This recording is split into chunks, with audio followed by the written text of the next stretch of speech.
Hi, everybody. Welcome back to the Silver Silk and More channel. I'm so delighted to have you here. I have got another fantastic project for you today. We are going to make a boho macrame fringe keychain, or if you double it, you're going to get a stellar pair of earrings. This is a really, really cool project. I love using mixed media when it comes to designing with Silver Silk. And thanks to our content creator, Danielle Wicks, she's come up with a fantastic project and an easy technique that's really accessible. You really just need a few materials to accomplish this design. And it's just a really, really cool project. So let me show you what I'm talking about.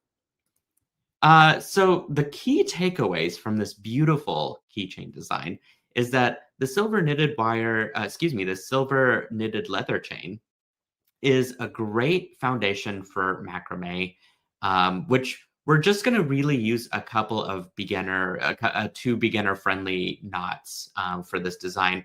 And then the easiest thing to do is just to put the fastenings on the end for the silver silk chain and the lobster claw. And it's such an easy project. I promise you that. And honestly, I'm not even that familiar with macrame in the grand scheme of things, but learning this before I could even teach you guys was pretty fun. It was really easy to do, and it just is a wow effect, especially if you're looking for like I don't know, maybe like a 10-minute, 20-minute craft or jewelry making, then this is the way to go. So I'm going to go ahead and pan over to my work table here. And I wanted to show you guys what it looks like in real life. Check that out. Isn't that absolutely cool? I mean, you can go nuts with the type of cords and other fiber materials that you might find and create something really, really colorful and original out of this. And of course, this is just, hooked onto your purse or keys or really just about anything that you want, just for a little bit of extra tassel pizzazz. So the tools I'm not really going to cover. I've actually made a video for the tools that are used in my tutorials that you can check out in the video description. It's my recommended videos tools. My recommended tools video. Words reversed there. And I kind of just wanted to cover the supplies in great detail here for you guys. So the first thing we're looking at is the 4 inches of SilverSilk knitted leather chain, which I sort of mentioned earlier. This is one of the lines of SilverSilk. It is a gorgeous knitted wire chain. And also, guys, I just realized I didn't have my light on. So let me turn that on real quick so you guys can see a little bit better. There we go.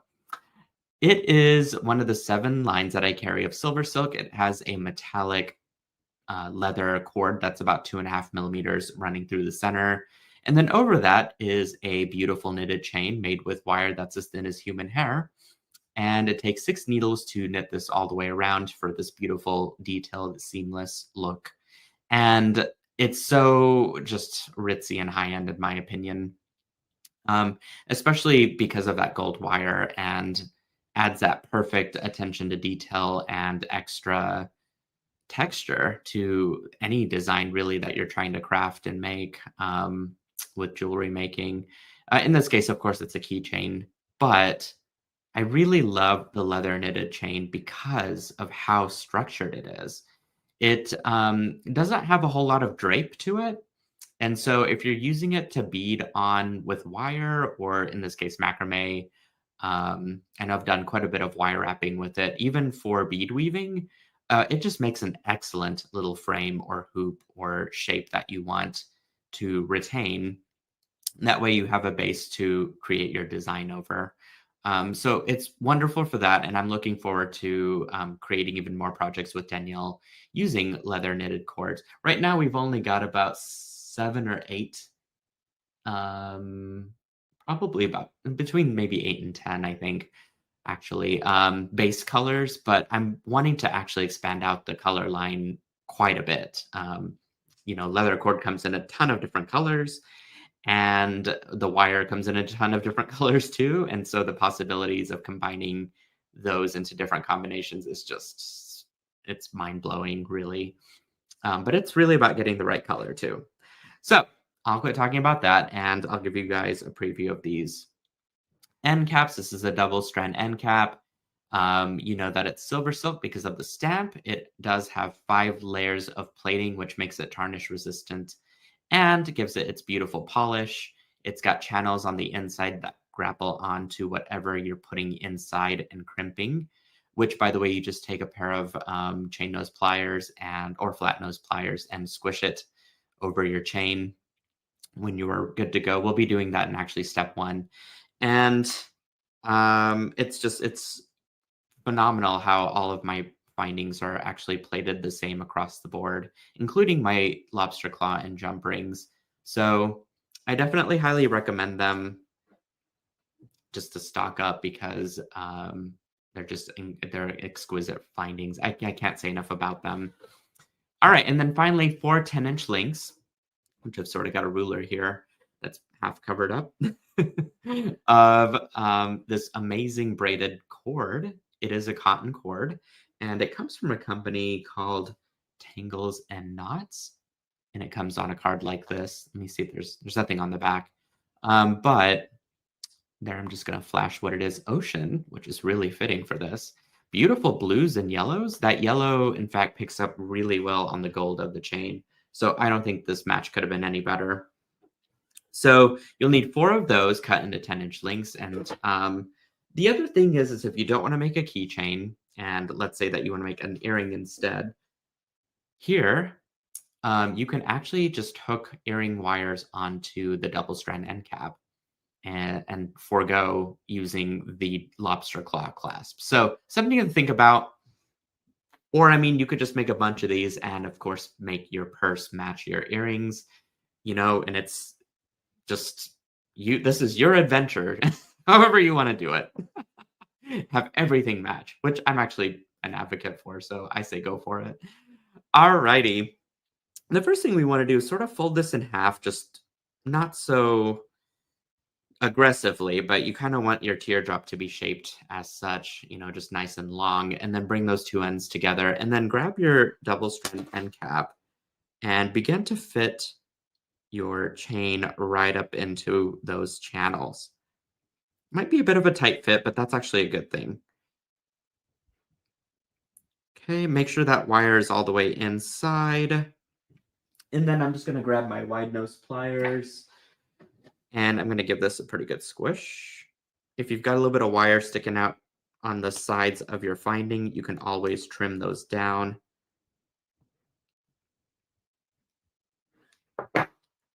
Okay, just like that, easy peasy. And I am indeed thinking that I should just go ahead and chop that right off on either side. Okay, so step 1 is done. And we're going to go ahead and go on to step 2, which is cutting our 4 links of 10-inch cording here. And then, all right, we're going to work on our lark's knot. Now, I love that the knots are named because there's a ton of them in macrame, and I can't remember all of them, but I certainly remember this stitch. So all you're going to do is grab one of your cords. You're going to fold it in half, and you're going to create this little loop at the top. Once you do that, go ahead and place it right over your hoop. And then I'm going to fold this side down, the loop part. And then I'm going to thread both of these through the loop that's facing down. There we go. Okay, and just give that a good, nice little tug. You don't want to be super tight with it. You want to keep your knots nice and plump. And I'm going to go and do this to all 4 of them. So go ahead and pick up your next one, fold it in half, fold it over your hoop, and then go through just like that. Okay, and if you didn't want to macrame any of the rest of this, you could just leave it as is, but I feel like it would risk coming out, so maybe it is a good idea to macrame as I'm thinking about it out loud. But there's something to be said about shortcuts too. Okay, so there's 4, and you can always adjust these and slide them down wherever you need to get them nice and centered. Just keep that in mind as you do this. I'd imagine, and I haven't really talked to Danielle about this, is that if you wanted more macrame on this, I wonder if it's just as easy to add more strands of this as you do this first part. Something to think on. All right, so I have got all of my larks knots nice and tidy and fastened on. Now, make sure on the back that nothing is crisscrossing each other, that they're all just kind of laying nice and flat. And I think we're ready for our next step. Okay, which is take the left side. So I'm going to lay this down. And in fact, I think what I might do also is scoot you guys in just a little closer so you can see everything on my board. Okay, hopefully that is coming out not fuzzy. Sometimes the camera thing can be a little tricky, but there we go. I can always hold it up, I suppose. Okay, I'm going to take my left. Well, firstly, I'm going to kind of divide these in half. So I've got 4 on one side, 4 on the other, as such. And I'm going to take my leftmost strand, and I'm going to just go ahead and position it to face the right side. Okay, so now it's over these 3 cords. Okay, that kind of gets me set up, right? And then we're going to move on to step 5, which is to take my next strand. So I'm going to take the leftmost one. I'm going to cross it over the one that's kind of pointing to the right. I'm going to go, basically what I did was I went over and then I'm going to go under. And I'm just going to go ahead and very carefully, and not to be too tight either, I'm just going to start to kind of push it up so that whenever I do this, I've created a half hitch knot. Okay, and that's pretty much the only knot that we'll be using for this entire project at this point. So having done it once, I'm going to do it twice. So go ahead and go over that strand and go under and begin to pull it so that I'm going to see my half hitch knot start to form, which looks like this. Okay, we'll be doing that for the rest of these. So still keeping that leftmost strand, making sure that it stays organized. Okay, we're going to work with each one of these doing the same exact knot over and over. So go with your next one that's in line, which is this one here. Go over, lift, and go under, and pull. Making sure that you get a nice, tight fit up there. Okay, we don't want anything to be loose. So there it is in up close there. Okay, we're going to do that again. So keeping with the same strands, go over, under, and pull up.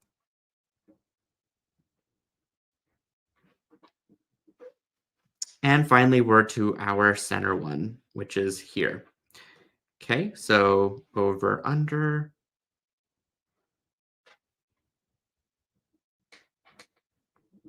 And what you want to watch out for is that these knots don't tie evenly. You want that knot, in this case, the strand that I'm creating the knots with, to really kind of loop over the working strand here of what it's getting knotted over so that it starts to look like a series of loops. I know it's a little hard to explain, but we'll be doing this multiple times. There might be a little bit of a gap, which you can actually adjust and fix before tightening everything. So in fact, I can do that here just by kind of pulling a few of these and repositioning.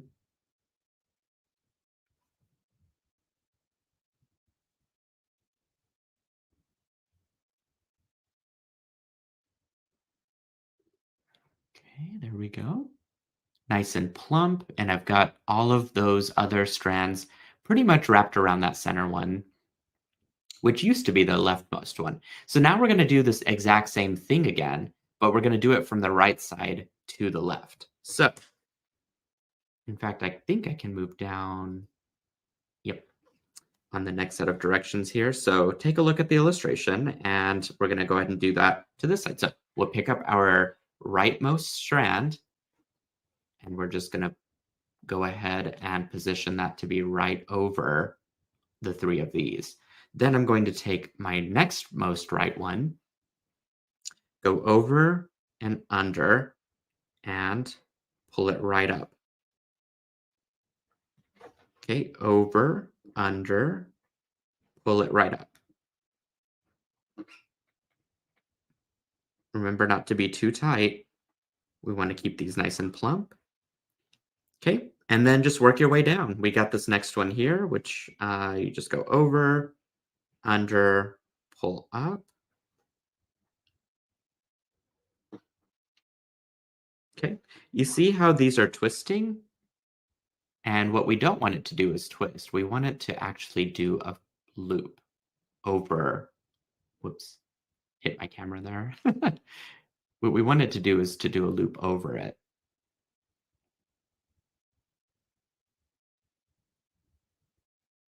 Kind of like that. And when you create it for the second time, it should really stay in place. So over, under, pull it up.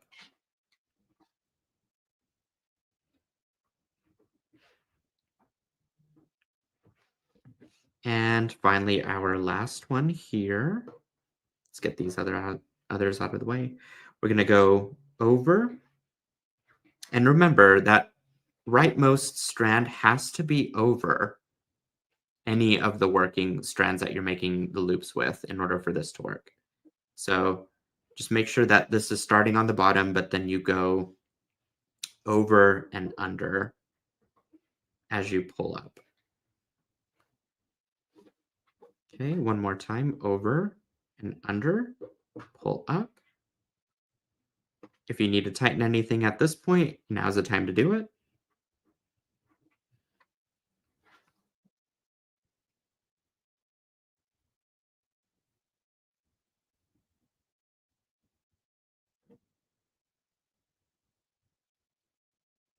Okay, sometimes you just gotta do what you gotta do, right? And there we go. So now we've got these beautiful big plumpy knots. I don't know if plumpy is a word, but kind of looks like our illustration at least, right? And everything should look like that. So now we can go ahead and secure our center. So we're gonna go, let's see, we're gonna take our rightmost strand, go over the left of the center one, and then we're gonna take our center left strand, go over and under.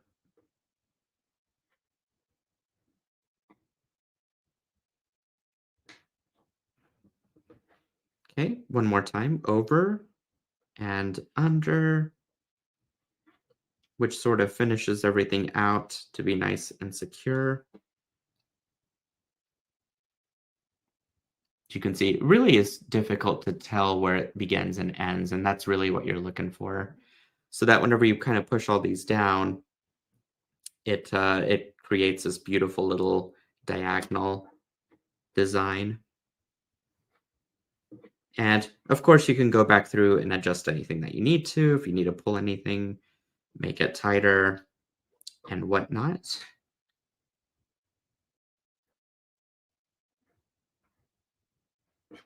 All right.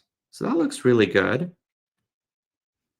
And let's take a look at what the next part is.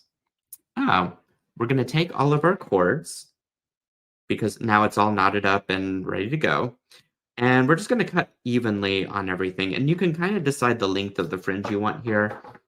And I'm just going to take a pair of scissors and kind of just give this a nice little haircut.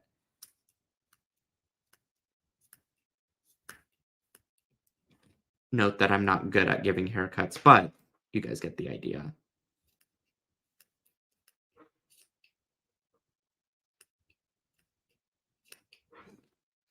There we go. It's like the worst way to give a haircut, but I think I got it.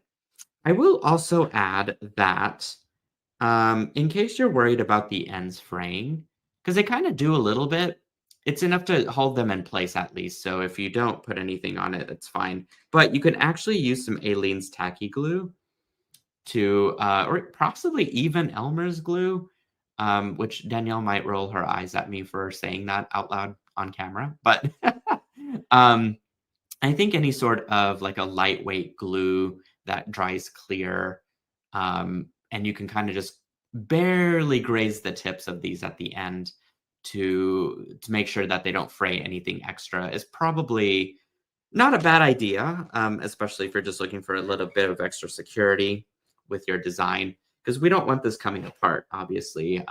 We've worked very hard to get to this point, and this looks so stellar. So anything you could do to protect it is always a good thing. And then you just kind of attach your findings at the end. And so in this case, I'm going to take a pair of chain nose pliers. Here we go. I'm going to open this up. Go ahead and slide in your lobster claw or earring wire or whatevs, and you have got your keychain all ready to go as such. Pretty fun, isn't it? And it was really easy to make. I mean, the explaining took a little while, but I feel like once you guys make a couple of these, you'll be making a bunch of these within minutes, and it'll be so fun. So I'm going to flash over to the design one more time to give you guys a look at how we used it in the example. There we have a purse that we've hooked it onto. And I just want to say thank you guys so much for joining me for this video. It was a quick one. It was a quick one, but it was a quick win. And again, I think that the addition of just extra mixed media to SilverSilk is always a fun time. And this really didn't have much to it project-wise, so it was sort of easy to teach too. Anyway, if you have any questions, please leave them in the comments below. Be sure to give this video a like and subscribe to the channel. And also leave a comment. All of these things are so important to let YouTube know that this channel is important and should be visible. And so anything you guys can do to help out the channel is always, always appreciated. You can do all of your shopping at silversilkonline.com. You'll also want to check out the video tutorials tab at the top menu to see a written form of this tutorial within the SilverSilk website. I highly recommend it. We all have different learning styles, and it's important that SilverSilk caters to each one of them. I guess the only thing that we really haven't done is the hands-on part in person, but someday I could do a bead tour. I don't know. With that, again, I just want to say thank you guys so much for joining me, and I will see you at the next tutorial. Love you guys so much. Take care and bye.